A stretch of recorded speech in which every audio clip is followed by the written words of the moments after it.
আর সকলের চেয়ে যে কোনো অংশে কম নয় সেটা প্রমাণ করার সময় চলে এসেছে। তাই তাই আমি চাই। আপনি কি চান মা? বলুন কি চান আপনি? অগ্নি পরীক্ষা। তোকে এবাড়ির পর সর্বময় কর্তৃ হয়ে এ বাড়িকে তোকে করে তুলতে হবে নিষ্কলুষ নির্মল। এ বাড়ির আকাশে যে অশুভ শক্তির কালো মেঘ লেগে আছে সেটাকে ছড়িয়ে ফেলতে হবে। আর তার জন্য যে কোনো নির্মল নিষ্কুল সিদ্ধান্ত নেওয়ার অধিকার মা হয়ে তোকে আমি দিয়ে গেলাম। মা চাচা মনে রাখিস তুই। মা আপনার দেওয়া কাজের দায়িত্ব আমি মাথা পেতে নিলাম মা। আমি যে কোনো দায়িত্ব আপনি মাথায় তুলে নিলেন, আপনি কি জানেন সে কাজ যত কঠিনই হোক না কেন আপনি পাশে থাকলে আমি যে সে কাজে সক্ষম হব এই ব্যাপারে আমি নির্ভুল। কিন্তু আপনি তো জানেন আমি আপনি অতীত ভুলে বর্তমানের দিকে তাকান। আপনি বলুন গত রাত্রে আপনি কোথায় গিয়েছিলেন? কৈফিয়ত চাইছেন? না, কৈফিয়ত চাইনি। পাশাপাশি থাকার সুবাদে আমি সমব্যক্তি হিসেবে আমি জানতে চাইছি। বলুন সেটুকু জানার অধিকার কি আমার নেই? নিশ্চয়ই আছে, কিন্তু আপনি জানলেন কি করে যে আমি এত রাত্রে? আপনি হয়তো অনেক নারী দেখেছেন, কিন্তু কোনোদিন কি আপনি দেখেছেন নারীর হৃদয়? আপনি কি কোনোদিন উপলব্ধি করার চেষ্টা করেছেন নারীর সহমর্মিতা? সেই সৌভাগ্য বা দুর্ভাগ্য কোনোটাই আমার হয়নি। তবে বলছি, আপনি আমার জন্য কেন এত ভাবেন? কেন রাতের পর রাত না ঘুমিয়ে অতর্ক প্রহরীর মতো জেগে কাটান? আমি আপনার কে? আপনি আমার দেবতা। এই সংসারে আমার বেঁচে থাকার স্বাধীনতা এই সংসারের নিলাম হওয়ার হাত থেকে রক্ষা করেছেন আপনি। আপনি আপনার হাতেই আমার জীবন মরণের চাবিকাঠি। তাই আপনি আমার জীবনের একমাত্র সত্য। আপনি আমার পরম পুরুষ, আপনি আমার ভগবান। চুপ করুন, আপনি চুপ করুন। আমি আর শুনতে পাচ্ছি না। আমার ভেতর যে ঘুরছে। কি বলছেন আপনি? আমি কি কোনো অন্যায় করে ফেললাম? আমি কি কোনো অন্যায় করলাম? কোনো অন্যায় আপনি করেননি। আমার মাথাটা যেন ঘুরছে, গলাটা শুকিয়ে আছে। একটু জল, একটু জল।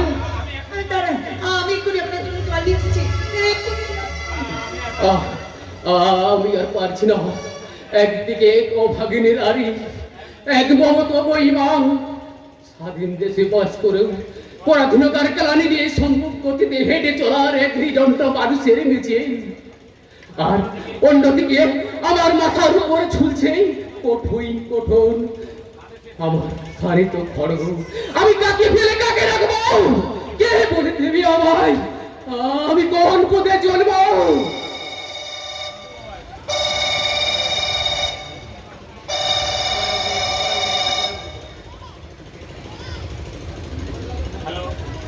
হ্যালো, কে বলছেন? কেন চিনতে কি খুব অসুবিধা হচ্ছে? চল চল জগদম্বে। ও অসুবিধা হবে কেন? কিন্তু আপনি হঠাৎ এসুন। তোমার কাছে সময়টা হঠাৎ বলে মনে হলেও আমার কাছে নয়। আমার কাছে প্রত্যেকটা মিনিট সেকেন্ড ঘন্টার তা মনে। গুরুদেব, সেই অমূল্য সময়ের সঙ্গে পাল্লা দিয়ে তুমি তোমার কাজের হিসেবটা আমায় দাও। কাজ আপনি নিশ্চয়ই পাবেন, তবে কয়েকটা দিন। না, কোনো অজুহাত আমি শুনতে চাই না। আমি কাজ চাই, কাজ। আমি চেষ্টা করছি গুরুদেব। চুপ করো। তোমার চেষ্টার মুখ যে আমি মাসের পর মাস, বছরের পর বছর অপেক্ষা করার মতো সময় আমার হাতে নেই।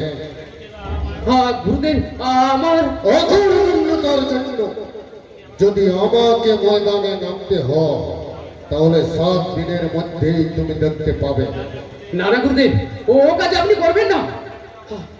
সদর আপনাকে দেওয়া প্রতিশ্রুতি আমি যে কোনো প্রকারে রক্ষা করবই। আপনার শ্রীচরণে শুধু একটাই প্রার্থনা। বলো, তোমার মিশন সাকসেস করতে কি সাহায্য তোমার চাই? শুধু একটুকু সময়ের পেরে পা ফেলেই আমি সাকসেস করব। আমার জীবন বরণের চাবি খাটিয়ে এই মিশন, অন্যথায় তিল তিল করে যন্ত্রণাদায়ক মৃত্যুকে আলিঙ্গন করার জন্য প্রস্তুত হও। মনে রাখো, আমি একদিকে যেমন পিতার নয় কর্তব্যপরায়ণ, তেমনি মাতার নয় কমল। আবার অন্যদিকে আমি সাপের চেয়েও বিষাক্ত, বাঘের চেয়েও হিংস্র।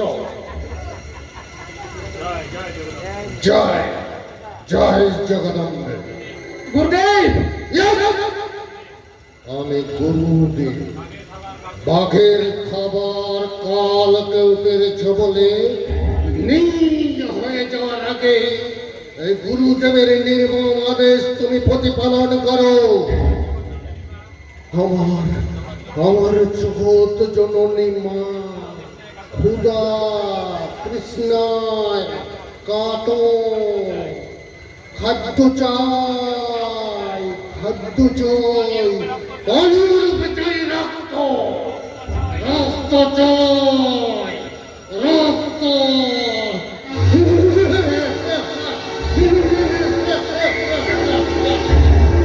গুরুদেব, গুরুদেব।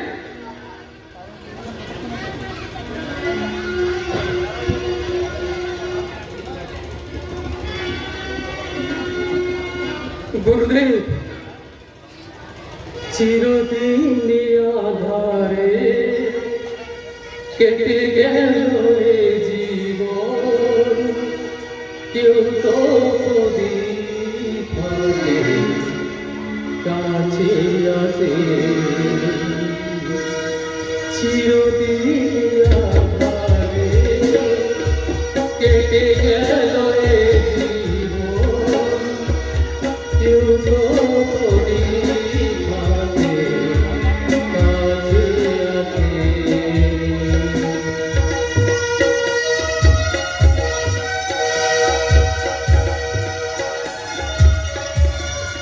দূর থেকে দেখেছি পূর্ণিমার কখনো আমার ঘরে দুপুরে ঘুরে। চিরদিন আধারে কেটে গেল এ জীবন, কেউ তো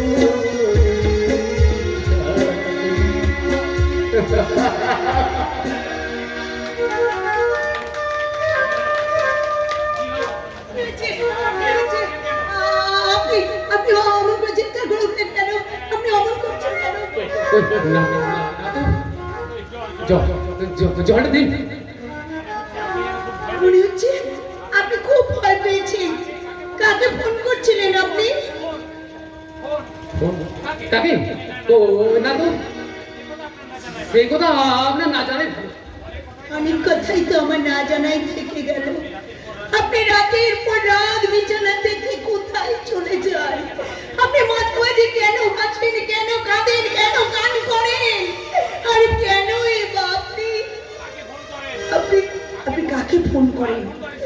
আর কার ফোন আপনি রিসিভ করেন? প্লিজ বেশি জানবার চেষ্টা করবেন না।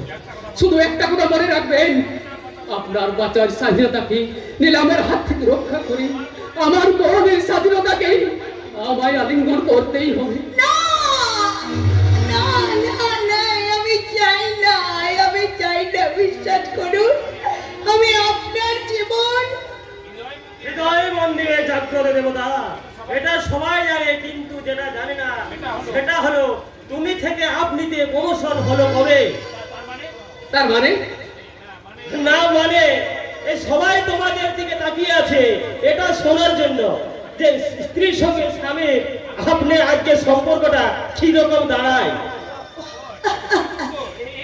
এই কথা ঠাকুরপো তোমাকে নিয়ে কি করা যায় বলো তো? তোমার গোয়েন্দাগিরির ঠেলায় আমরা কি ক্রিয়াটি করতে পারবো না? বৌদি তাহলে কি আর কি করে ও দাদার অফিসটাও বন্ধ করে দিয়েছো বৌদি? আরে না রে না, এতে তোর বৌদি কোনো দোষ নেই। আমি নিজেই একবার ছুটি নিয়েছিলাম। যে মানুষটা বিয়ের পর আটমোগলা পার না হতে হতে ওই অফিস ছুটে সে নিয়েছে কিনা 1 মাসের ছুটি, এই ব্যাপারটার মধ্যে একটা রহস্যের গন্ধ পাচ্ছি। সব রহস্যের সমাধান হবে কাকুলি এর বাড়িতে আসার পর। কাকুলি? হাগু কাকুলি কে? সেটা তোমার আদরের ঠাকুরপুকে জিজ্ঞাসা করো। ঠাকুরপো, কি ব্যাপার? এই রহস্যের উদ্ঘাটন করো। কে কাকুলি? আমি কি করে ছাড়বো? আমি কাকুই নামে কাউকে চিনি না। চিনিস না? এই তো বেশ, ঠিক আছে, কাকুলিকে আমি কোথায় বলে দেবো। তার মানে তুমি কাকুলিকে ছিল? চিনি এবং জানি, এবং তার সঙ্গে আমার পরিচয় আছে। তাছাড়া দুদিন পরে যে এবারে বউ আসবে তার সম্পর্কে তুমি অনেক খবর রাখো। ওরে বাবারে, বৌদি আমি আসছি। এই, যাচ্ছ কোথায়? এদিকে এসো। কোথায় বৌদি? ওই কাকুলির বিষয়ে কোনো প্রশ্ন করবে না? ঠিক আছে, প্রশ্ন করবো না। এখন বলো তোমার দাদার কথাগুলো। সত্যি সত্যি সত্যি এবার হলো তো, কিন্তু বৌদি একটা কথা বুঝতে পারছি না। বলো কি কথা? দাদা তো আগে এমন ছিল না, সব সময় নিজের কাজ নিয়ে ব্যস্ত থাকতো। হঠাৎ এখন আমার ব্যাপারে গোয়েন্দাগিরি। একটু আধটু করতে হচ্ছে, হাজারো ভাইয়ের ব্যাপার তো। যাক শোন, আগামী কয়েকদিনের মধ্যে রুদ্র আর কাকলিকে নিয়ে একটা ঝড় উঠতে পারে। বুদ্ধিমত্তার সঙ্গে সাবাল দিবি, নইলে সারা জীবন তোকে পস্তাতে হবে। দাদা আজ হঠাৎ তোমার মুখে এ কথা? ওসব কথা বাদ দাও তো। চলো ভাই, আমরা আমরা তিনজনে মিলে কাকুলিকে দেখে আসি। চলো। না বৌদি, ওই দেখাশোনা কথাবার্তা ওগুলোর দায়িত্ব ওই বাবা মা আর দাদা। ও, তাহলে আমার কাছে কোনো দায়িত্ব নেই? নিশ্চয় আছে বৌদি, নিশ্চয় আছে। বেশ, ঠিক আছে। শোনো বৌদি, আমরা যখন এ বাড়ির দরজায় এসে ঠিক এমনি ভাবে দাঁড়াবো, তখন তোমার দায়িত্ব ওই মাতৃরূপ ধারণ করে এমনি করে আমায় ঘরে তুলে বৌদি, ধরন করে ঘরে তুলবে।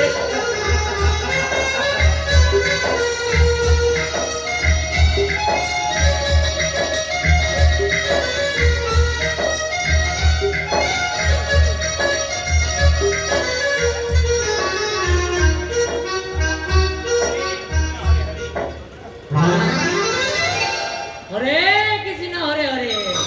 আর বরণ করে তুলে নেব ঘরে।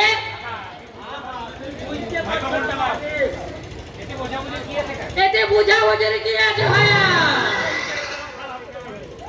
আমি তো আর পাত্র হিসেবে খারাপ নয়। আমার প্রথম পক্ষে দুর্গা যখন মারা যায়, আমার 10 বিঘা জমি, একটা 2তলা বিল্ডিং, তার উপর আবার এসি লাগানো, এ সবে তো তোমার মেয়ে পাবে ভাইয়া। সম্পর্কে হতো আর ভাইজি, তাছাড়া তুমি আমার প্রতিবেশী। সেই দুঃখে তো আমার প্রাণ কাঁদে বেশি।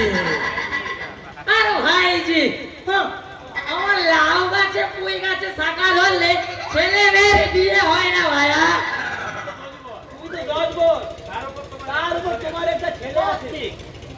হরে কৃষ্ণ হরে হরে।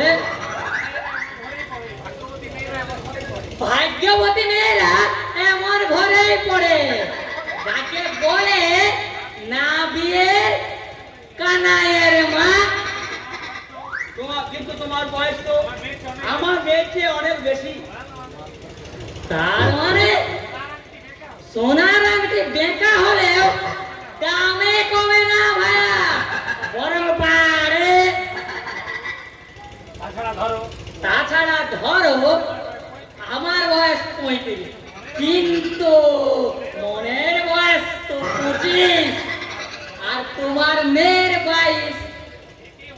একে বলে একেবারে রাজ্যটো। কিন্তু তুমি তো আমার মদ খাও, মেয়ে কি রাজি হবে? এই নাও আঙ্গুর খাও। না খাট।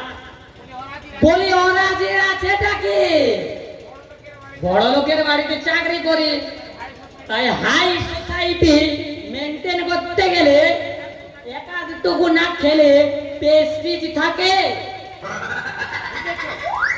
বুঝেছো ভাইয়া? আমি তো বুঝেছি, কিন্তু মেয়ে যদি ইচ্ছে করলে সেও একটু একটু খাবে, এতে দোষের কি আছে ভাইয়া? এখনকার ছেলে মেয়েরা একসঙ্গে খায়। ঠিক আছে, দেখি যদি মেয়েকে মত করাতে পারি। এই হলো আজকালকার বাবা মায়ের একটা মুদ্রা দোষ। মেয়ের আবার মতামতের কি আছে? আজকালকার ওই রংবাজ মেয়েগুলোর আবেগ ছাড়া আছে নাকি? তবু মেয়ে যখন বড় হয়েছে তার মতামতের প্রয়োজন আছে বই কি? এতদিন তোমাকে বুদ্ধিমান ভাবতাম, কিন্তু আজ বুঝলাম তুমি একটা আস্ত গোবেট। আচ্ছা ভাইয়া, মেয়ের মতো হয়তো বিয়ে হয়, কিন্তু কোনোদিন সুখ হয় না। সব সুখের ঘরে আর তালা পড়েছে কাকা। তাই তো আমাদের মতো মানুষদের সুখ মরণে আর শান্তি শ্মশানে। তুই কি বলছিস? এই তোর কপালে রক্ত গেল? গরিব হয়ে জন্মের পুরস্কার আমাদের জমি ধান ওরা জোর করে কেটে নিচ্ছে বাবা। আমি বাধা দিতে গিয়েছিলাম বলে ওদের লাঠির ঘায়ে আমার। সে কি কথা? হরে কৃষ্ণ হরে হরে, ওই রক্তাক্ত আমি দেখি কি করে? কাকলি রে, কপালটা ফাটিয়ে এলি। আচ্ছা ভাইয়া, ওসব কথা পরে হবে। কাকলি, কপালটা সারিয়ে রাখিস, পরে এসে তোকে আমি নিয়ে যাব। হরে কৃষ্ণ হরে হরে, মনের স্বাদ নিয়ে এসেছিলাম রে। সারা ধান কেটে নিয়েছে আমার জমি, আমি নিজে চাষ করেছি। সে তো আমি জানি বাবা, কিন্তু কিন্তু ওরা বলছে ধান সমেত জমি নাকি ওরা কিনে নিয়েছে। ওরা কারা? ওদের তারা চিনিস না? না বাবা, ওরা ভাড়া করে আনা লোক, কিন্তু কিন্তু আমি একজনকে চিনি। কি নাম তার? ভরত কা বাচ্চা বিজার, গান বিজার। এটা এই নাম তো আজ পর্যন্ত শুনিনি। अभी सुनिए लीन, अभी सुंदरलाल की समाचार आचे। अभी तो आप सबको घेराव करने के लिए आपके पास आया हूँ। কিন্তু কেন তোমরা আমার জমি ধান কাটছো? কে তোমাদের ধান কাটতে বলেছে?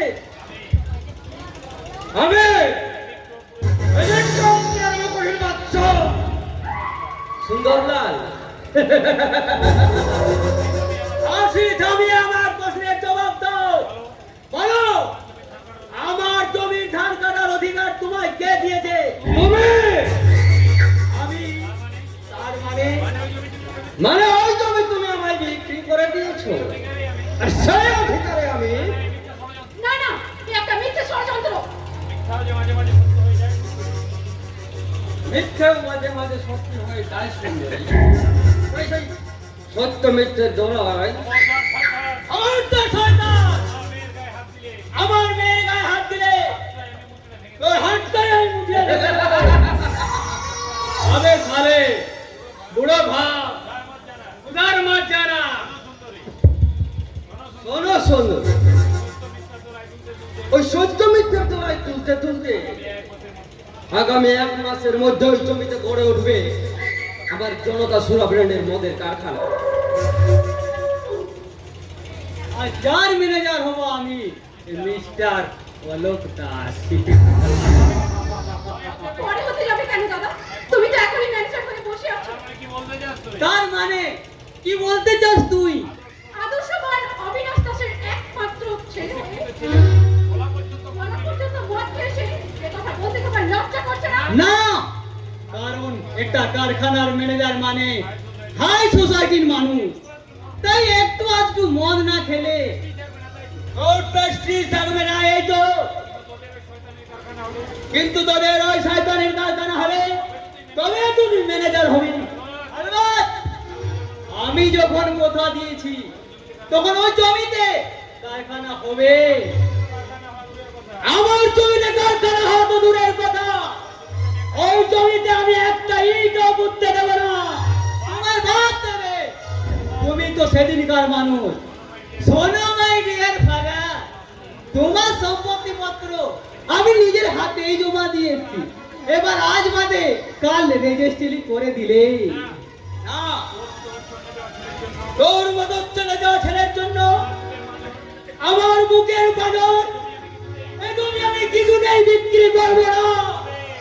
করবে করবে, নিশ্চয়ই করবে, কারণ ইতিমধ্যে আমার কয়েক লক্ষ টাকা ওই জমিতে ইনভেস্ট করা হয়ে গেছে। তাই তোমার বুকের পাঁজরের উপরে করে উঠবে আমার জনতা সুরা ব্র্যান্ডের মদের কারখানা। তা আপনি কোনোদিন করতে পারবেন না। নিশ্চয়ই পারবে, কারণ এখন আমার হাতের তুরুপে তাস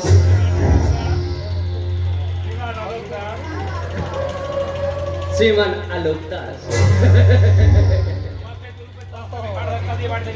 তোমার সেই গুরুবে 10 টাকার হাড় ডাক্তার দিয়ে বাড়ি থেকে বের করে দেবো। তার আগে ওই জমি তোমায় রেজিস্ট্রি করে দিতে হবে। বেকারত্বের জ্বালায় ভুগতে ভুগতে আজ আমি চাকরির স্বাদ পেয়েছি। আর সেই স্বাদ পূরণ করতে যে কোনো কাজ করতে আমি প্রস্তুত। এত তাড়াতাড়ি তুই মানুষ থেকে জানোয়ার হয়ে গেলি? হ্যাঁ হ্যাঁ, আমি জানোয়ার। আর সেই জানোয়ারের খাবায় তোমাদের বাপ বিদির জিন্দেগি শেষ হয়ে যাবে।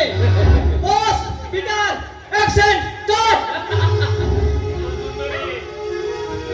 হ্যালো সুন্দরী, তোমার বাবা আমাদের কথাতে রাজি না হলে তোমার ইজ্জত কেউ রক্ষা করতে পারবে না।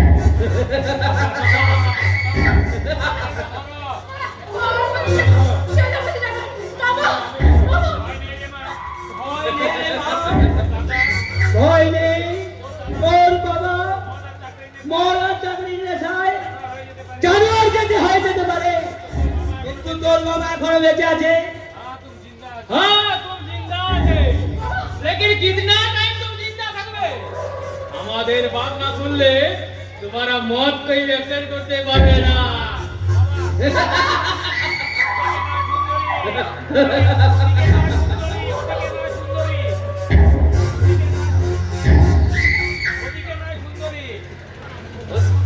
ওদিকে নয়, ওদিকে নয়,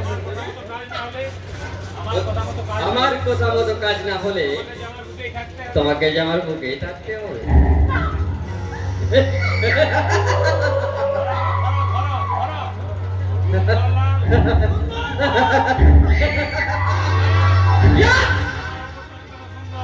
আমার ওপরটা যতটা সুন্দর, ভেতরটা ঠিক ততটাই রক্তাক্ত লাল। আমি সুন্দর না।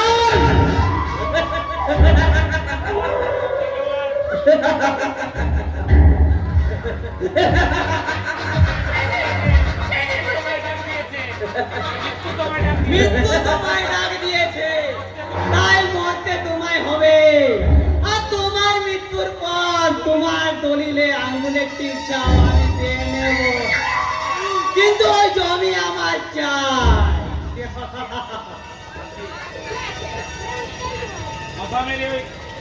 মশা মেরে গোলামে কামান বিপ্লব মারিয়াছি, আমাদের ডান হাতে হাত করা, বাম হাতে মারি মাছি। কে কে তুমি? আমি এই যুগের সব্যসাচী রুদ্র। তুমি এখানে কেন? দেখতে এলাম। আচ্ছা দাদা, এটা কোন ছবি শুটিং চলছে? যদি তোমার মরণ পাখানা গজিয়ে থাকে তাহলে এখান থেকে তাড়াতাড়ি বেরিয়ে যাও। যাবো যাবো যাবো, এসব মারামারি রক্তারক্তের মধ্যে আমি নেই না। তবে যে সুসংবাদটা দিতে এসেছিলাম। কি কি তোমার সুসংবাদ? বলছি বলছি, তার আগে ছোট্ট করে জবাব দিন তো। এসব মহা উৎসাহে হই হুল্লোড় করে যে লোকগুলো ধান কাটতে গিয়েছিল, সে লোকগুলো কি আপনাদের লোক? হ্যাঁ হ্যাঁ, হতো আমার গ্যাং আছে। আর এতক্ষণ বহি জমি ধান কেটে ছাপা হয়ে গেছে। হ্যাঁ, ছাপা হয়ে গেছে, তবে জমি নয়, তার নিজেরাই ছাপা হয়ে জমিতে শুয়ে আছে। I mean, এক আগন্তুক এসে সব কটা মাতালে বেআইনি ভাবে ধান কাটার সব মিটিয়ে দিয়েছে। একটু ওদের হাসপাতালে ভর্তি করার ব্যবস্থা। হাসপাতালে ভর্তি করো, কিন্তু ওদের নয়, তোমাকে। এবার ওই শয়তানটাকে একটা উচিত শিক্ষা দিয়ে দে। বস तू साला हमारा जगह पे हम क्या আমি খেলবে না বলে साले हमके मेरे ফেলবে বস বস তবে শয়তান,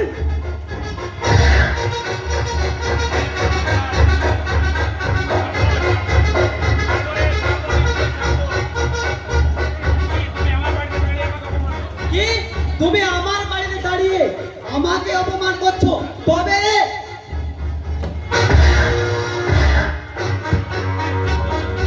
सबको ना बीच में उसका जाओ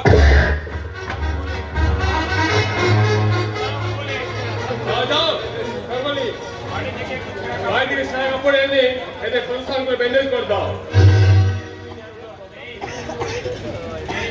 नहीं, ये बेइज्जत हमें कभी भी याद ना होवे। बदला लेंगे, हम जरूर बदला लेंगे। इसने तो তোর উপরে তো কথা ঠিক আছে বিষ আছে কিনা তার প্রমাণ তুমি নিশ্চয়ই পাবে। আর সাই বিষক্রিয়া চলতে চলতে তোমার সারা শরীর নীল হয়ে যাবে। সুলাল ইয়েস, আমার উপরটা যতটা সুন্দর ভেতরটা ঠিক ততটাই রক্তাক্ত লাল। তুই মিলে আমি সুন্দর না।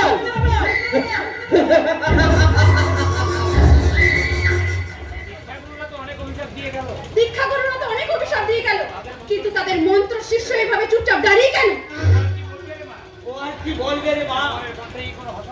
মাদারের কণ্ঠে কি করে ভাষা থাকে? বাবা আমি চুপ! তোর মতো গোলামগারের মুখ থেকে বাবা ডাক আমি শুনতে চাই না।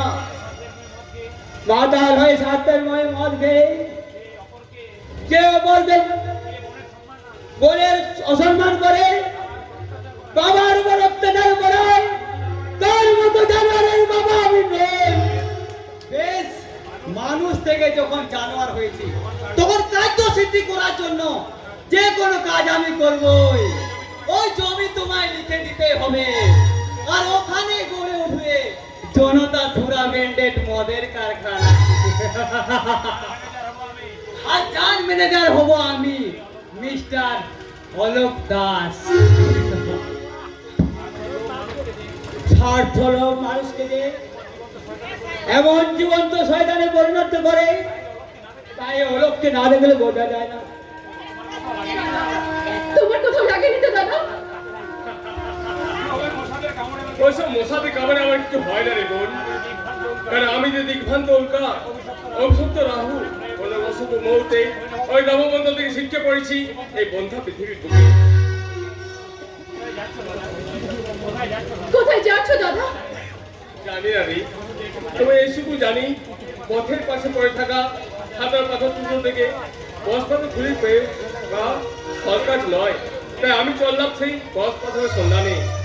দাদা, তুমি কোথায় যাও, কি খাও, রাত্রে কোথায় থাকো, আমি কিচ্ছু জানি না, আর জানতেও চাই না। শুধু একটা কথা বলেছো দাদা, তুমি আবার কবে আসবে? যেদিন এই বিক্রমপুরে আকাশে দেখা দেবে বিদ্যুৎ ঘনরা দেশের সুপ্রসাদ পাতা বিস্তার করবে ষড়যন্ত্রের কারণে, দেশের নিরঞ্জন মানুষের বাঁচার স্বাধীনতাকে নিলাম করতে কারো হাতে থাপা মারাবে ওই সব সন্তানের দল, তখন তার কালো হাতে থাপা মুচড়ে ধরতে অশুভ শক্তি কালো মেঘ চিরে বেশি আসবে। এই শুনে সপ্তসাচী রুদ্র, Yes! আমি সেই রুদ্র যে মহাকাশ সমস্ত নক্ষত্রের দীপ্ত তেজ দিয়ে করি মিষ্টি সোনা পূর্ণমান মম বসরি ইত্যাদি বাসরি, আমি স্নেহের দিনের বাসরি, আমি রুশে অর্জিত ছুটি মহাকাশ ছাপিয়া ওই সপ্ত নরক ভাবিয়া দোদান নিবেদিত বিদায় কামিয়া।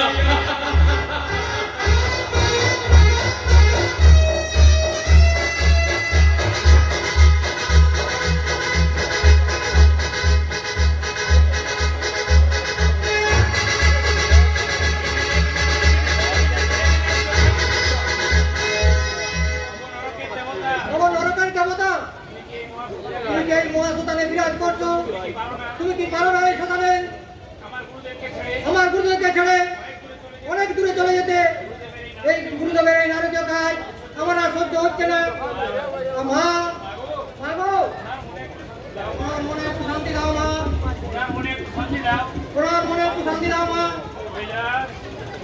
কৈলাস, গুরুদেব, আমার কোন কার্যকলাপ তোমার অসহ্য লাগছে যে তুমি মায়ের কাছে সকরুণ প্রার্থনা জানাচ্ছ? অপরাধ নেবেন না গুরুদেব। আর রাত্রে জয়পুর থানার ওসিকে মায়ের সামনে বলি দিয়েছি, এই তো? তাই বুঝি মায়ের এই পবিত্র মন্দিরকে তোমার নরক বলে মনে হচ্ছে? তবে তবে তুমি কি জানো? তবে কি তুমি জানো কোন সুন্দরী নারী ওর থানায় নালিশ জানাতে গেলে ওই জানোয়ার আগে তাকে ধর্ষণ করত, তারপর ভুয়ো কেস লিখত? গুরুদেব, একথা আপনি কি করে জানলাম? কেমন করে আমার পক্ষে জানা সম্ভব হলো, তাই না কৈলাস? তাহলে শুনো, আজ থেকে 20 বছর আগে অসুরের বাচ্চা ছিল এই বিক্রমপুর থানার ওসি। কয়েকজন ধনীর সাথে ও আমাকে বিনা দোষে থানায় আটক করল। 5 বছরের শিশুপুত্রকে নিয়ে আমার স্ত্রী এসেছিল থানায় আমাকে মুক্ত করার আকুল আশা। তারপর কি হলো গুরুদেব? তার সেই আশা নিরাশার বালুচরে হারিয়ে গেল। হ্যাঁ কৈলাস, তার আশা নিরাশার বালুচরে হারিয়ে গেল। ওই 4 জন ধনী ব্যক্তি আর ওই থানার ওসি মিলে আমারই চোখের সামনে তাকে ধর্ষণ করে খুন করল। আর আবার আমার ওই শিশুপুত্রকে নিয়ে ওরা ফুটবল খেললো, ফুটবল। আর আমি লোহার গারদের মধ্যে বসে নিষ্ফল আক্রোশে মাথা ঠুকে ঠুকে রক্তাক্ত শরীরে অজ্ঞান হয়ে গেলাম। গুরুদেব, তারপর চাঁদ ফিরতে দেখলাম স্বাধীন দেশের বিচারের বাণী নীরবে নিভৃতে কাঁদছে। আমার মতো আম জনতার বেঁচে থাকার স্বাধীনতা ওদের কালো টাকার বাজারে নিলাম হয়ে যাচ্ছে। সব থেকে বড় আঘাতটা পেলাম যখন আদালতের চোখ বাঁধা নিয়তির নিত্যধারা বিচারে স্ত্রী পুত্র খুনের অপরাধে আমার শাস্তি হলো যাবজ্জীবন কারাদণ্ড। ভুল করলো ওরা, আর আপনি হয়ে গেলাম অপরাধী। কইলা এই দেশটা না নামেই শুধু স্বাধীন। হাসিম শেখ রামা কৈবর্তের অবস্থার আজও কোনো পরিবর্তন হয়নি। এক শ্রেণীর মানুষের কোটি টাকায় চালিত হচ্ছে এদেশের আইন কানুন। আবার ওই টাকাতেই নিলাম হয়ে যাচ্ছে গরিব মেহনতি মানুষের বেঁচে থাকার স্বাধীনতা। চিরকাল কি আপনি করেই চলবে? এর কি কোনো পরিবর্তন হবে? না, হবে, এই নিশ্চয় হবে। সেই জন্যই শুরু করেছি আমি এই ধ্বংসযজ্ঞ। আমার স্ত্রী পুত্র সহ এদেশের অসংক্রমিত আত্মার শান্তি কামনায় ওই যজ্ঞের আগুনে দিয়ে যাব ওই সব শয়তানদের জীবন আহুতি। জয় জয় জগদম্বে। এ কি গুরুদেব, তাহলে কি আপনি আপনার পুত্রকে পাবেন? সে কথা আমার কি আর বেশি কে জানবে কৈলাস? তাহলে এই ধ্বংসযজ্ঞের আয়োজন করে আমি করে যাবো আমার প্রতিহিংসা চরিতার্থ, আমার স্ত্রী পুত্রের আত্মার শান্তি কামনা। আমার মতো অবস্থা যাতে আর কারো না হয় তার স্থায়ী সমাধান। কিন্তু তা কি করে সম্ভব গুরুদেব? শয়তানরা তো চিরকালেই জন্মাবে।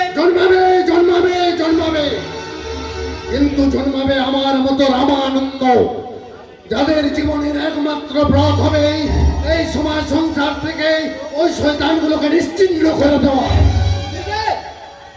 কৈলাস শোনো, একদিন তোমাকে পথ থেকে কুড়িয়ে এনে আমি তোমায় জীবন দান করেছিলাম। তাই বলে কোনো প্রতিদান আমি চাইবো না। আমাকে তোমার অসহ্য লাগলে তুমি এখান ছেড়ে বহু দূরে কোথাও চলে যাও। সেখানে তুমি আমার নতুন জীবন শুরু করবে। না না গুরুদেব, আমি আমার ক্ষমা করুন। আমি কোথায় যাবো না, কিছু যাই না। ওঠো ওঠো বৎস, ওঠো। তোমার ইচ্ছার বিরুদ্ধে তোমাকে আমি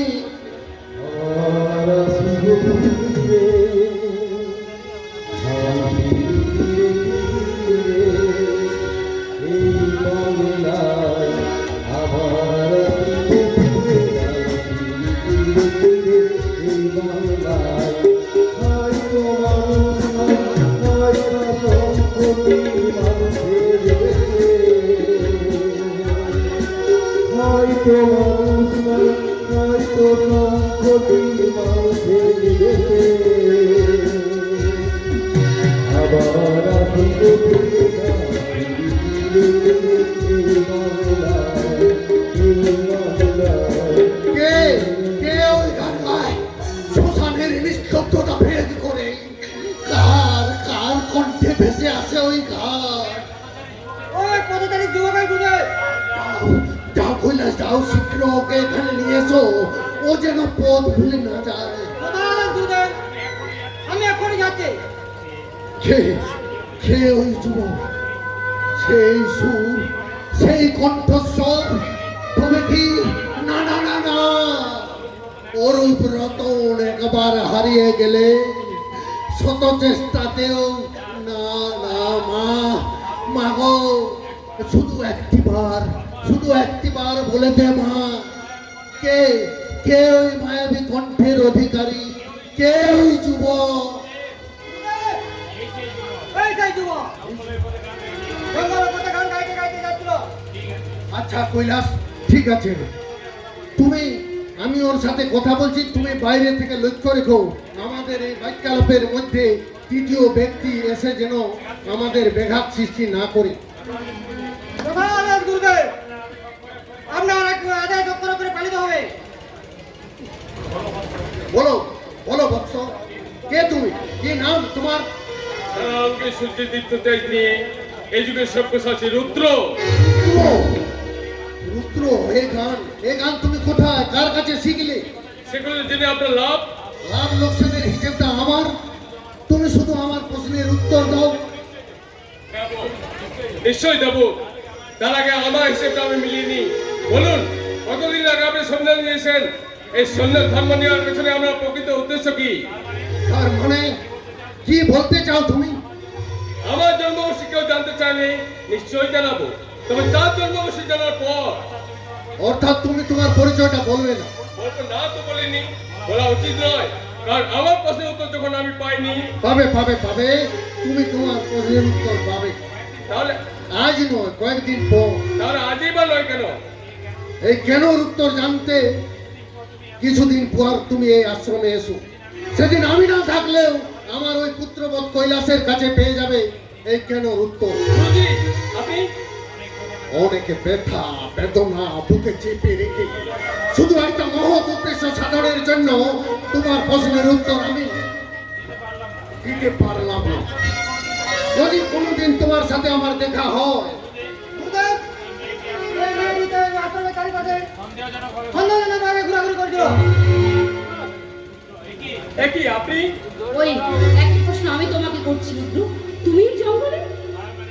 তার মানে তোমরা একে অপরকে যখন চেনো তখন সন্দেহজনক যে কেউ নও এটা ভেবে নিয়ে আমরা এখান থেকে যাচ্ছি। তবে হ্যাঁ, এটা মায়ের পবিত্র মন্দির, এখানে কেউ যেন মিথ্যে কথা বলো না। শুধু এখানে নয়, কোনো জায়গায় মিথ্যে বলাটা আমার সব বিরুদ্ধ। আমি প্রয়োজনে অনেক মিথ্যা কথা বলেছি, কিন্তু এখানে আমি কোনো মিথ্যা কথা বলবো না। তাহলে একটা সত্যি কথা বলো তো মা, তুমি কি রুদ্রকে ভালোবাসো?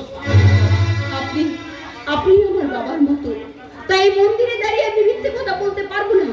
হ্যাঁ হ্যাঁ, আজ আমি আমার মনের কথা বলছি। আমি আমি আমি আমি একে ভালোবাসি না, আর কোনোদিন বাঁচতে পারবো না। কিন্তু কেন কেন, আমি কি তোমার অযোগ্য? যোগ্যতা প্রশ্ন অবান্তর।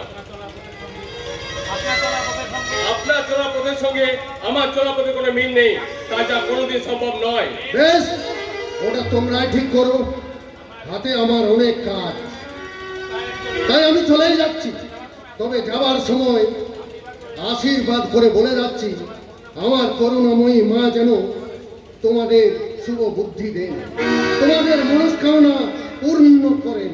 জয় জয় জগদম্বে। আপনার সঙ্গে কোনো আচরণ করার জন্য আমার আর বরাদ নেবেন না। আমি নিমিত্ত মানুষ। মা জগদম্বার আদেশে গুরুদেবকে আদেশ করে আমি তাকে প্রতিপালন করি। জয় গুরুদেব, জয় মা জগদম্ব, জয় মা ভবতারিণী। তুমি তুমি এভাবে আমাকে অসম্মান করলে, স্বামীজির সামনে তুমি আমাকে এ কথা বলতে পারলে? ভালোবাসা দূরস্থ, আমি তোমার মুখ দেখতেও চাই না। কিন্তু কেন? কেন রুদ্র, কেন? এই কথা জিজ্ঞেস করতে আপনার লজ্জা করছে না? এই দেশে যারা নিরন্ন মানুষের বাঁচার স্বাধীনতা নিলাম করছে, আপনি তাদের মদত দিচ্ছেন। আমার লক্ষ্য তাদের নির্মূল করা, তাই আপনারা আমার পথ। মিলেমিশে একাকার হয়ে যাবে। তুমি শুধু আমাকে কয়েকটা দিন সময় দাও, আমার মনটা একটু সুস্থ হয়ে উঠুক। মন্টু? মন্টুকে? আমার ভাই মন্টু, যে কলকাতার নার্সিং হোমে জীবন মৃত্যুর সাথে পাঞ্জা লড়ছে, তাই তো বিদ্যাসাগর কলেজে অনার্সে পাশ করেও আজ আমি চাকরি জোগাড় করতে পারিনি। তাই মৃত্যু পদযাত্রী ভাইকে বাঁচানোর জন্য এদের প্রস্তাবে আমি রাজি হয়েছি। মনিকা, ওইসব সন্তানগুলো ওরাই আমার ভাইয়ের চিকিৎসার টাকা জোগায়। তাই তো ভদ্র মহিলার শিক্ষিতা হয়েও আজ আমাকে নোংরা পোশাক করতে হয়। এছাড়া যে আমার কিছু করার নেই রুদ্র। মনিকা তুমি আমি তোমার সাথে একই ক্লাসে পড়িনি, কিন্তু একই কলেজে পড়েছি। তাই আমি জানি তোমার আসল নাম। তোমাকে প্রথম দেখায় আমি চিনতে পেরেছি, কিন্তু না চেনার ভান করে অভিনয় করেছিলাম শুধুমাত্র আমার ভাইয়ের জন্য। তুমি আমাকে ক্ষমা করো রুদ্র, আমাকে ক্ষমা করে দাও। মনিকা, তোমার ব্যথার সান্ত্বনা দেওয়ার ভাষা আমার জানা নেই। সবকিছু তোমার ভাগ করে দেবে কেন? কেন তুমি? আর যে আমি পারছি না, মনের দুঃখে আমি আর জীবনটা ক্ষত বিক্ষত হয়ে গেছে। তাই সকলের স্বাধীনতা কাটতে গিয়ে যে আজ আমি আমার নিজের স্বাধীনতা হারিয়ে ফেলেছি। আজ আমি তো তোমার ভালোবাসার দ্বারে ভিখারিনি। মনিকা, তোমার এই ভিক্ষা পাত্র আমার ভালোবাসা দিয়ে কোনোদিন পূর্ণ করতে পারবো কিনা আমি জানি না, তবে আমি অপ্রাণ চেষ্টা করবো তোমার এই মনের ক্ষতস্থান আমার ভালোবাসার পরের দিয়ে আমি সারিয়ে তুলতে। রুদ্র, মনিকা, শয়তানদের যে জালে তুমি জড়িয়ে পড়েছো, তুমি কি পারবে সেই জাল ছিন্ন করে বেরিয়ে আসতে? পারতে যে আমি হবে। ওদের নিকলম জালে আমাকে যদি পুড়ে ছাই হতো, আমি পুড়ে ছাই হবো। তবু তোমার ভালোবাসার পরশে যে আমার সেটাই পরম শান্তি গো। তাই আমি তোমাকে ভালোবাসি রুদ্র, আমি তোমাকে ভীষণ ভালোবাসি। এই জীবন ছিল নদীর মতো গতি হারা, এই জীবন ছিল নদীর মতো গতি হারা দিশাহারা। ও তোমার আকাশ রুটি চোখে আলোরে বুঝি তারা, তোমার আকাশ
নিলাম হতে দেবে না।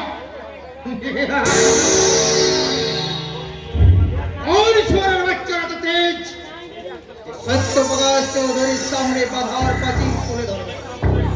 এই বিক্রমপুরের বুকে আমার প্রয়োজনে জমি জায়গা ঘর বাড়ি তো দূরের কথা, এলাকার মানুষদের বাঁচার স্বাধীনতাটুকু নিলাম করার ক্ষমতা আগে ছিল স্যার, এখন আর নেই। আর মানে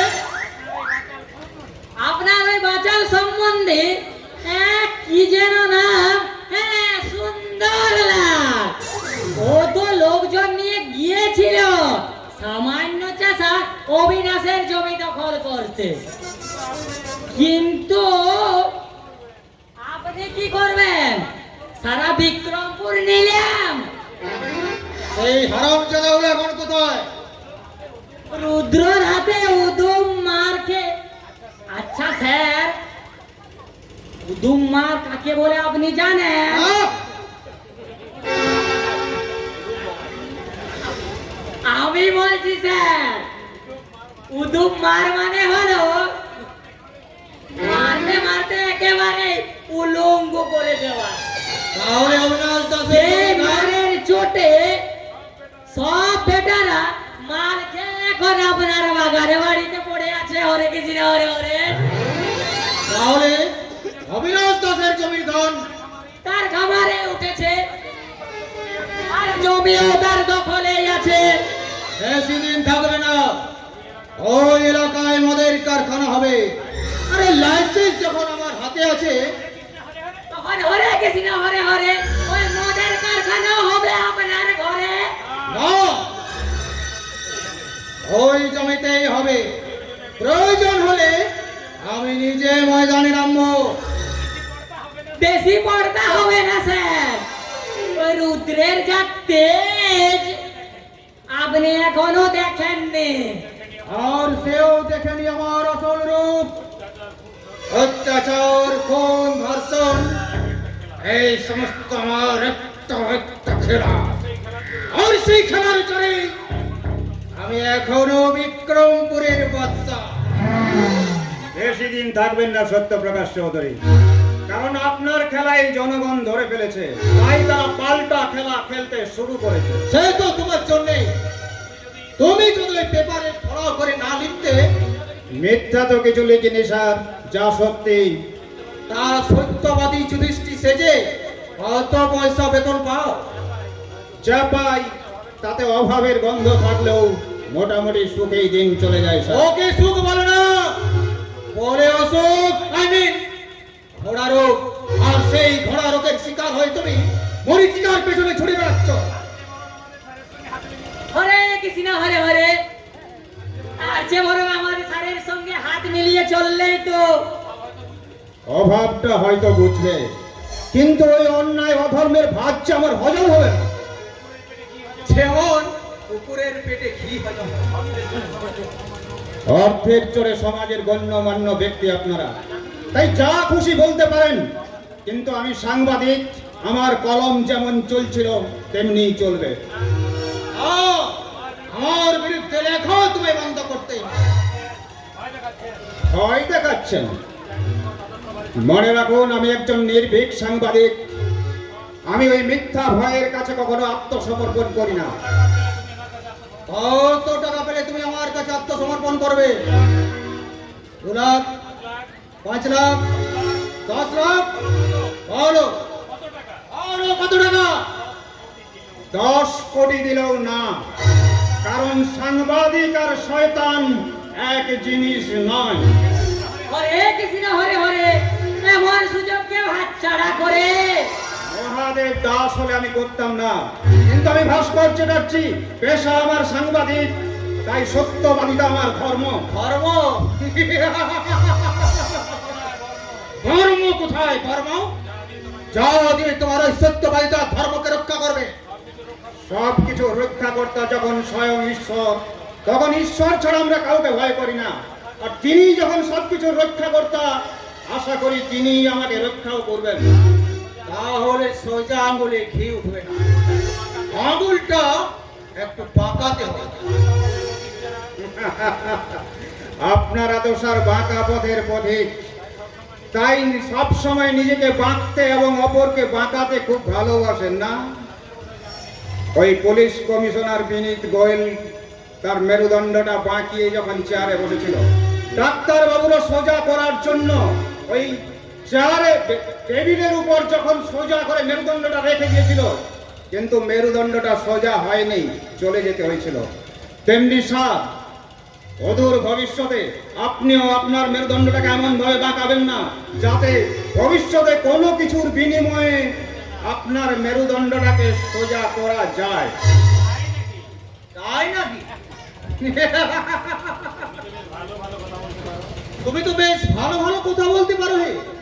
আরে তোমার মতো প্রচারক পেলে তো এবার আমি ভোটে দাঁড়াতাম।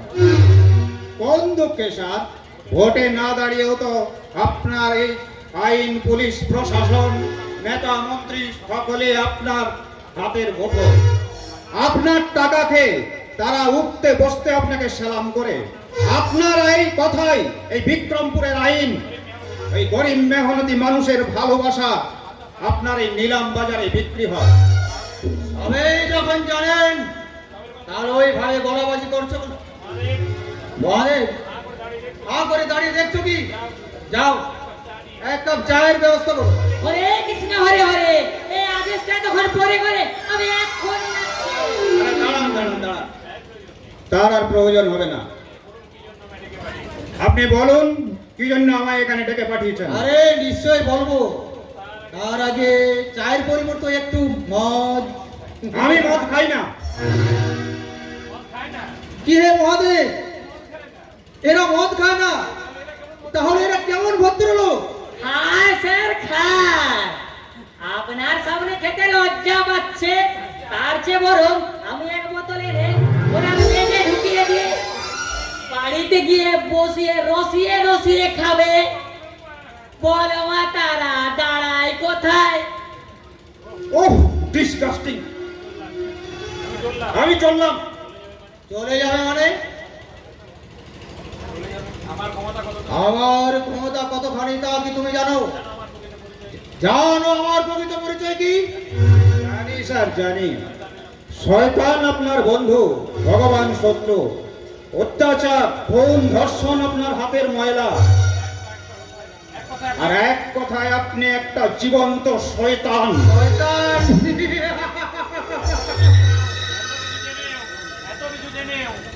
এত কিছু জেনেও তুমি আমার প্রস্তাব ফিরিয়ে দাও কোন সাহসে? যে সাহসে সাক্ষাৎ নরক জেনেও আমি এই বিক্রমপুরে বাস করি। তুমি কি জানো তোমার একমাত্র ছেলে স্কুল থেকে বাড়ি ফিরতে নাও পারে? জানি স্যার, জানি। এই অভয়া নির্ভয়া কামদুনির ঘটনা কার না জানা? আপনার হাত থেকে 3 বছরের কন্যা শিশু থেকে 80 বছরের বৃদ্ধারও রেহাই নেই, তাও আমি জানি। তাদের মাতা পিতারা যখন 2 হাতে বেদনার অশ্রু মুছে ফেলতে পেরেছে, তখন আমিও নিশ্চয়ই পারবো। বেশ, তাহলে সেই দিনটার জন্য তুমি প্রস্তুত থাকো। থাকবো স্যার, থাকবো। কারণ আমি জানি জঙ্গলে বাস করলে জানোয়ারের সঙ্গে দেখা হবেই। বাঘ যেমন বাঘের মাংস খায়, শূকর যেমন শূকরের মাংস খায়, কিন্তু এও জানি মানুষ মানুষের মাংস খায় না। আপনি সেই রকম এক নরপশু জানোয়ার, যার কাছে মানুষেরও রেহাই নেই।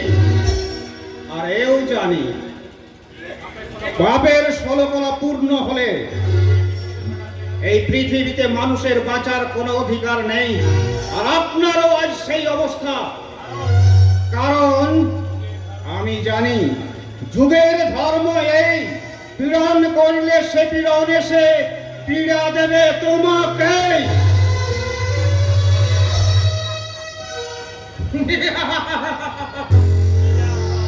এই সাংবাদিক, তোর ওই জ্ঞান বাণী পাবলিককে খাইয়ে 2 টাকার মাজন বিক্রি করা যায়। এই বিক্রমপুরের বাদশা সত্যপ্রকাশ চৌধুরীর আসন তোলানো যায় না। শত অত্যাচার অবিচারের মধ্যবর্তীতে আমি ছিলাম, আমি আছি, আমি থাকবো। নিশ্চয়ই থাকবেন, কারণ সত্যবাবুর দীপশিখা নেভানোর সত্য কারণে। তার মানে মানে পাপ আর অধর্মকে সঙ্গী করে যে নয় পিরামিড আপনি করে তুলেছেন, তার নিচে যে আপনি মমে হয়ে থাকলেন, এ বিশ্বাস আমার নির্ভর। চন্দ্রকান্ত, তোমার মুখে বসার জ্ঞান মানে শুনতে আমি চাই না। তা আবার দেবার সাধ্য নেই বাবা, তা আবার দেবার সাধ্য নেই। আপনি যে অন্যায় পিরামিড আপনি করে তুলেছেন, হ্যাঁ হ্যাঁ আমি করেছি, তার কৈফিয়ত তোমাকে দিতে হবে। না, ওকে কৈফিয়ত না দিলেও চলবে। যত অন্যায় করো না কেন, তুমি ওর বাবা। সাধনা, কিন্তু ওই পরিচয়ে তুমি সাধারণ মানুষের কাছে ক্ষমা কোনোদিনই পাবে না গো, কোনোদিনই পাবে না। ওদের এই অর্থ আর ক্ষমতার দম্ভে যাদের তুমি করেছো প্রধানত, তারা সারা জীবন পায়ের নিচেই পড়ে থাকবে। আমার অন্যায় অবিচারের বলেছিলেন ডঙ্কা দিকে দিকে বেজে উঠেছে।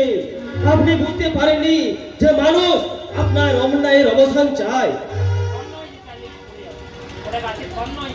ওটা গাছের ফল নয় যে চাইলেই পেরে নেওয়া যায়। ওটা আমার সিংহাসন। উৎখাত হতে আর বেশি দেরি নেই। ওই অবিনাশ দাসের জমি দখল, এ আইনি মদের ঠেক ভেঙে দেওয়া, একের পরে গাড়ি বিস্ফোরণ, কলকাতা রাজ্য করে ওই ডক্টর মমিতা সেন্ডালকে খুন এবং ধর্ষণ। বলুন, এই সব ঘটনাগুলো কোন অশুভ বার্তা বহন করে? সমস্ত শুভ শক্তিকে বিনাশ করবে আমার টাকা। ফাঁকা ফাঁকা ওর দিয়ে কোনো লাভ হবে না গো। তোমারই কুবুদ্ধিতে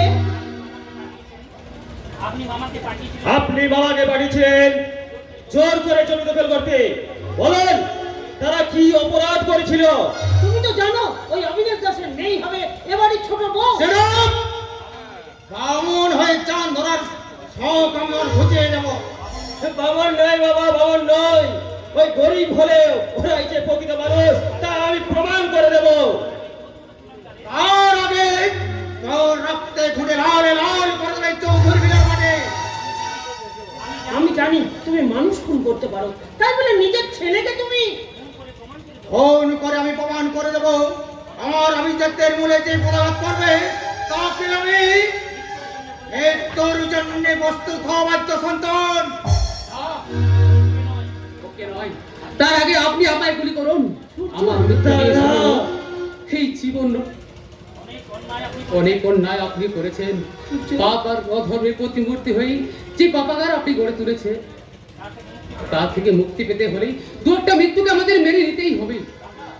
দাদা, সূর্য ভয় নেই মা, তুইও নিশ্চিন্তে থাক চন্দ্র।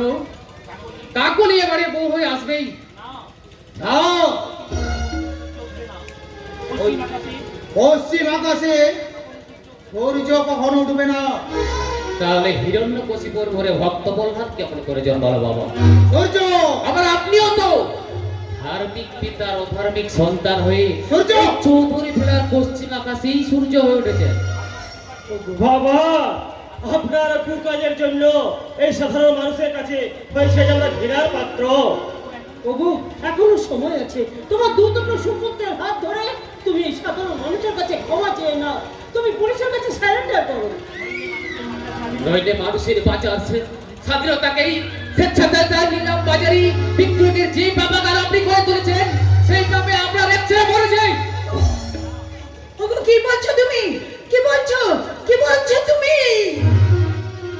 হ্যাঁ, হ্যাঁ, আমি যেন কি বলছিলাম না, মানে আপনাদের বিচারে আমি তো মরে গিয়েছিলাম। তাই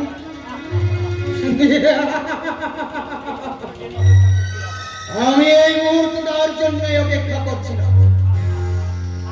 সাপ মোটর মই ধরে উঠে আসা খুশিটাকে আমি সাপের মুখে ফেলে দিয়ে একেবারে নিচে নামিয়ে দিয়ে আমি নতুন করে শুরু করবো কাউকে উঠে খেলা। চার বৈশাখের সকালে আমার আর বৃক্ষ চালনকারীদের আমি নীল করে দেব।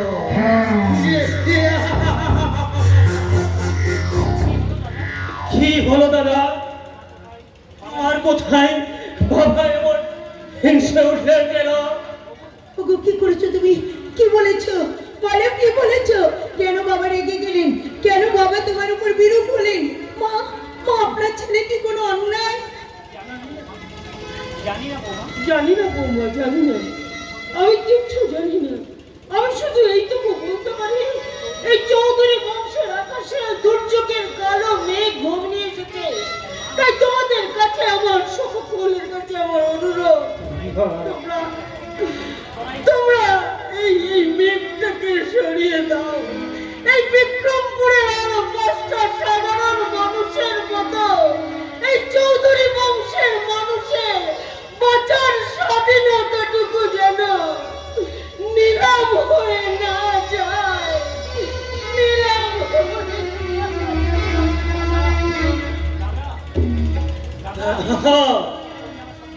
আজ তুমি সকলের কাছে রহস্যময় হলেও তবে আমার কাছে রামচন্দ্র, তোমাদের পেয়ে আমি নিজেকে লক্ষণের চেয়ে বেশি ভাগ্যবান মনে করতাম।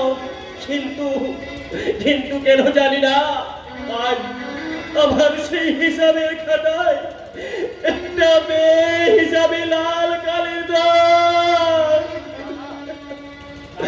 দাদা, বৌদি, তোমরা দেখো ওই তেতা যুগের রামায়ণে ওই রাবণের চক্রান্তি লক্ষণ বর্জন হয়েছিল, কিন্তু এই কলি যুগের রামায়ণে যেন লক্ষণ বর্জন না হয়।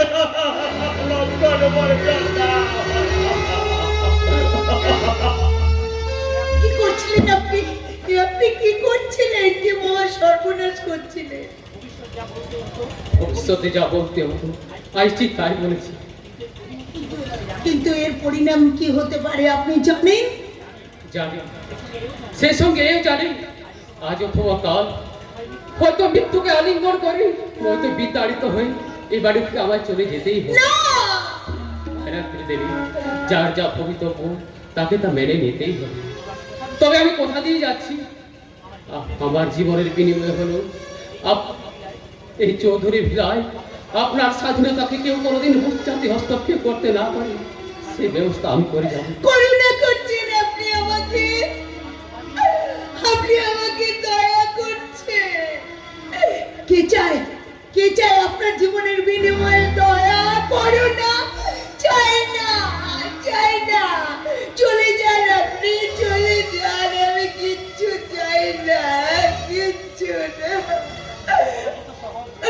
মুখে বলা যত সহজ তত সহজে চলে যাওয়া যায় না রাত্রি দেবী। আপনি সেটা বুঝেন? বুঝতে পারেন সেটা? আপনি কি বুঝতে পারেন যে একটা মেয়ের অন্তরের অন্তঃস্থল থেকে কত কষ্ট পেলে তার চোখ থেকে জল বেরিয়ে আসে? হয়তো আপনার কথাই সত্যি, আমি যে পুরুষ তাই তো পারি না আপনার মতো ডাক ছেড়ে কাঁদতেই, পারি না চোখের জোরেই আপনার মতো বক্ষ ভিজিয়ে দিতে। শুধু অন্তরাত্মা কেঁদে কেঁদে চতুর্থের মতো পুড়ে ভস্মীভূত হয়ে যায়। যা কেউ দেখতে পায় না, কাউকে দেখানো নয়। এসব বলছেন আপনি? একদিন খড়কুটোর মতো ভেসে এসেছিলাম, আর একদিন হয়তো চলে যাব। কেউ জানবে না এই জীবন খাতায় চোর বিয়োগের কথা, কারণ আমি তো নিজে জানি না আমি কে, কি আমার প্রকৃত পরিচয়। তাহলে কি আপনি? একটা বিশেষ উদ্দেশ্যে এখানে পাঠানো হয়েছিল, কিন্তু শুধু আপনার কথা ভেবে সে কাজ আমি করতে পারি না। কিন্তু একটা কাজ আমি করেছি। কি কাজ করেছেন? তৈরি করেছি এক বিশাল নেটওয়ার্ক, যার সাহায্যে আর কিছুদিনের মধ্যেই এই বিক্রমপুর থেকে দূর হবেই মানুষের স্বাধীনতা নিলামের খেলা। সেদিন সমগ্র বিক্রমপুরের সঙ্গে আপনিও ফেলবেন শান্তির নিঃশ্বাস। কিন্তু সেই শান্তির দিনে আপনি থাকবেন না, তাই কি কখনো হয়?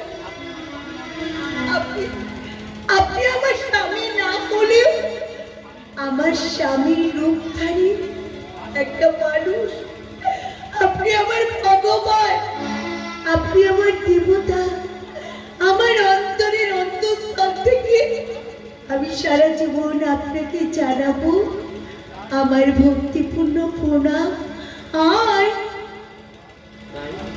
জীবনের সার তুমি প্রভু গো আমার প্রণাম জানাই আমি চরণে তোমার জীবনের সার তুমি প্রভু গো আমার প্রণাম জানাই আমি চরণে তোমার।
আপনার চোখের জল মুছিয়ে দেওয়ার যে শপথ আমি নিয়েছিলাম তা পূর্ণ না হওয়া পর্যন্ত আমি এখান থেকে কোথাও যাব না। শত দুঃখ কষ্টের মাঝে আমরা একে অপরের সমবেতি হয়ে করে যাব জীবনের স্বাধীনতা রক্ষার লড়াই।